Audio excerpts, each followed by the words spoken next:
people who've put their money expecting some kind of return in the mining sector. Well, we have one gentleman called Wisani Mashamba who's standing by to share his thoughts about the state of the mining sector from an investor's point of view. Mr. Mashamba? Hi, morning everyone. First, I would like to correct something. Government has nationalized mining. Because when you apply for a mine, you go to GMR. They give you a concession to mine. Mm-hmm. And secondly, the way that mining operates, it is capital intensive. What you do when you get a permit, you must get an investor who wants their money to be returned. You start with prospecting. After that, you start the mining right. But my concern here is to say that as a government, we are not looking into things in perspective. The MPRDA talks about that there's a lot of projects in mining, upstream and downstream. And normally, business cares about making money more than labor. Because what's happening now, the reef is turning back to Limpopo. And in Limpopo, people are staying where mining houses want to mine. So when you get to a community, they'll say that the social labor plan. You discuss about labor, how you're going to train them in case there's retrenchment. Later, talk. But what they are doing to our people, they are moving people from their indigenous land. And then they don't restore their livelihood. Secondly, mines are supposed to submit their SLP reports every year. SLP should be reviewed on the first year and after every 5 years. Because those are documents that talks about communities. I'm talking like this not only as an investor, because our company, PP Light, we do take care of social facilitation. Normally, where you find a mining house, you see a lot of poverty. You find that there's a lot of HIV because people from different areas come together and then they stay in a place that was never prepared. So the question here is to say that government must take a role. And I like what the gentleman has said here, that we must have a miners distress fund. Business puts about a third of that into a fund. Why can't you put a half of that? Because normally in mining we drive Ferraris and Lamborghinis. The child of the miner stays in a shack. And after 30 years, when we rehabilitate the land, we leave the land worse than when we found it. So what I'm saying is that it's an issue of coming together. And mining, again, lastly, is not about us. It's about the future of the history of this country. Because if there's a reef going to Mokopane till Messina, why are we not getting rich? And why does government not have a fund where they fund our black miners, especially junior miners? Because I'm a shareholder because I didn't have money. I had to go and find a company from abroad. They want abnormal fees. Now the commodity prices are going down. They don't care about that. I must still pay back what they belong to us. So you've got a really good understanding of the state of play. And I'm just wondering, what can government do? What should they do so that the people should be prospering and should be driving Ferraris? I think government should play a funding role. Because normally now, if you want a mining permit, you'll have to get a company from abroad. And these people have shareholders who want dividends. They don't care about commodity prices. And secondly, the issue of commodities is not about the fluctuation. There's something called marginal average revenue. In a perfect competition, a unit increase the price, but when there's a monopoly, they can reduce the price to sell more. So now what they've done, the price is down and they're selling more. So small players will be affected. And secondly, we have the new growth path and the EPAP. We talk about manufacturing. Because mining is a lifestyle sector. Everything that you see here is from mining.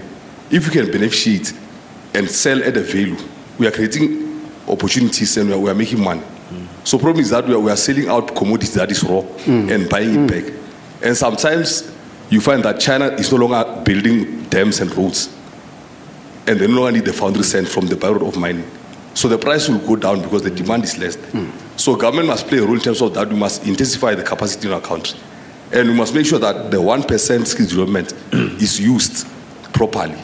Every mine must train its staff complement and submit to relevant sitters. And then, I'm sorry, on the last note, I'm not sure if this is allowed, but I'm going to do it anyway. SPP Light, we are donating 500 wheelchairs on the 22nd of August at a certain convention center. Come and see what we do, because you can never eat when people are hungry. It's not right. And there's a lot of money in mining. Just for example, we do mine dumps. We go there, we buy the commodity, we wash it. We're able to get gold. Why can't we give mine dumps to the miners' fund in case there's distress? All right. Well, thank you. Well done on your initiative to help those that are less fortunate. So thank you very much indeed for that. Thank you. Thank you, sir. Thank you. Okay. All right. So he's raised a number of issues, and I'm not quite sure how we address those. And everything seems to be pointing to government, Mamokgethi. Yes, indeed. And perhaps to pick on what he has said, but to highlight an important aspect is that at the end of the day and at the end of everything, one of the key issues is that in South Africa there can be and should be no greater concern to South Africa's economy than the utilization of labor and unemployment, because it continues to grow. And even though SABC has released its figures a week ago that says it has dropped to 25%, it is still high. So we need to now have measures and plans in place that are going to be able to take us forward in terms of the retrenchments that are coming in the mining sector.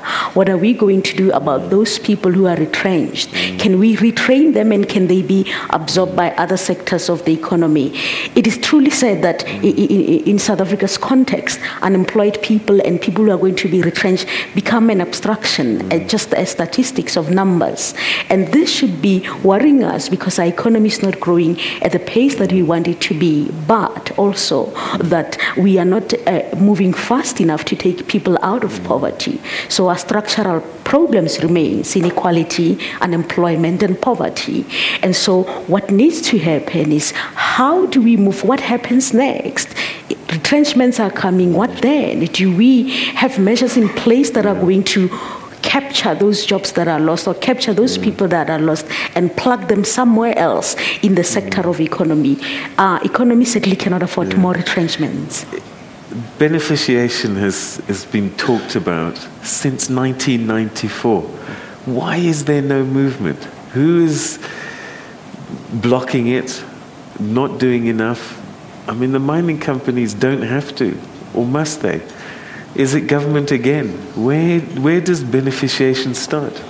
Yeah, I mean, if you compare Asia, East Asia, and Africa as a whole, you will find that countries like South Korea, they started industrialization and making sure that the natural resources are utilized for manufacturing. So beneficiation can only work when the government is going to make sure that we don't depend on exporting raw material to Europe. Because when we export this raw material, when we have this crisis of prices in the international market, jobs are going to be cut. So there's a demand of finished product that are done by these natural resources in the world. Then if we have manufacturing right here, we will make sure that our raw material goes to the factories, and we make a finished product that will ultimately be in demand international. So that is a call of government, making sure that we change. So it's government's fault? Well, it's the government should actually make sure that the economic structure of this country does not depend on export of raw material. Yeah, government is a leader. They must make sure that their partnership with China, Brazil, and Russia make sure that the factories are established right in the country, so that our raw material goes to the factories, so that we can be able to save jobs. The industry, each industry must prepare for time like this one by making sure that they establish a fund that will cater for people during the crisis of this one, like this time. And also training of people. I have said when I start here that the mining industry have got a lot of engineering facilities. This is the time when then you take people from the mine and train them. Clive, who's responsible for the beneficiation process? Is it the private sector? Because I start a business because I think I'm going to make money. and I put my capital into a business because I think I'm going to make money? Or is it the role of government to incentivize people? Why hasn't it happened since '94? I don't understand. It still hasn't been answered, really. Government does play a massive role in terms of setting economic policy. So it's their role to make sure that they create an environment where the economy is stable and it creates enough people who are able to go through the system and that this beneficiation actually takes place.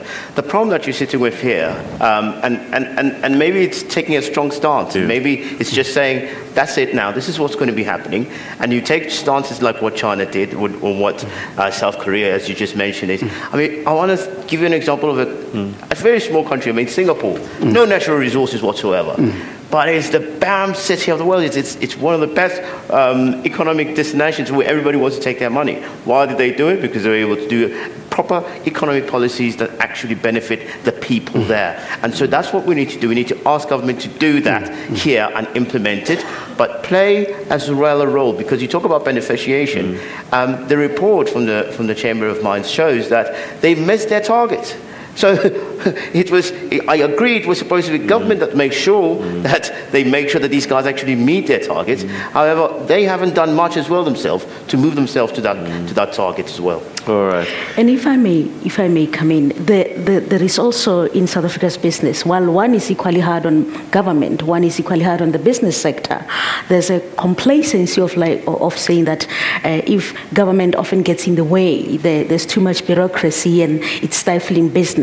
But we know that it doesn't take simply government being out of the picture for business to be successful in its implementation of its plans, but that it takes a collective effort to work in that. So to simply state that government is hindering by being in the way, it is misleading and mischievous. Perhaps one of the key things that must be looked at is how can there be a collective theme that moves them forward. And there hasn't been.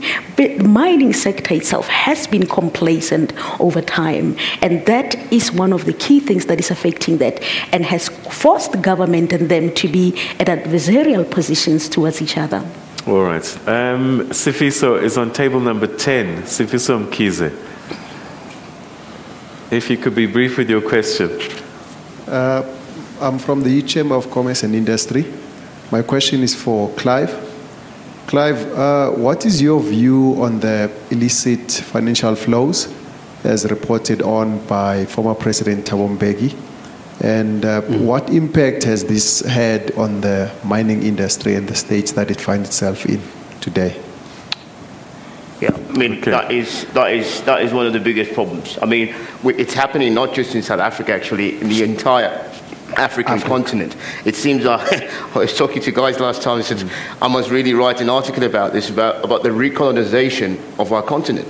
We have the richest resources, we've got everything that we need for us to be sustained, but we're not seeing the benefits. I mean, you go to Central Africa, it's the same problem. You go to East and North of Africa, it's the same problem. It's because business takes advantage of the situation that and I'm going to be very blunt on this one, is that our governments are not making sure that the checks that are supposed to be implemented, that they go business requires. So if they don't do the checkup, business will find ways, they'll find holes in which to utilize the system so that they make sure that the money stays illicit and it moves out of the continent. So it's our responsibility as government who are in power to make sure that these checks are done so that we don't have this problem anymore. And it's very easy to do it. I mean, America knows the system.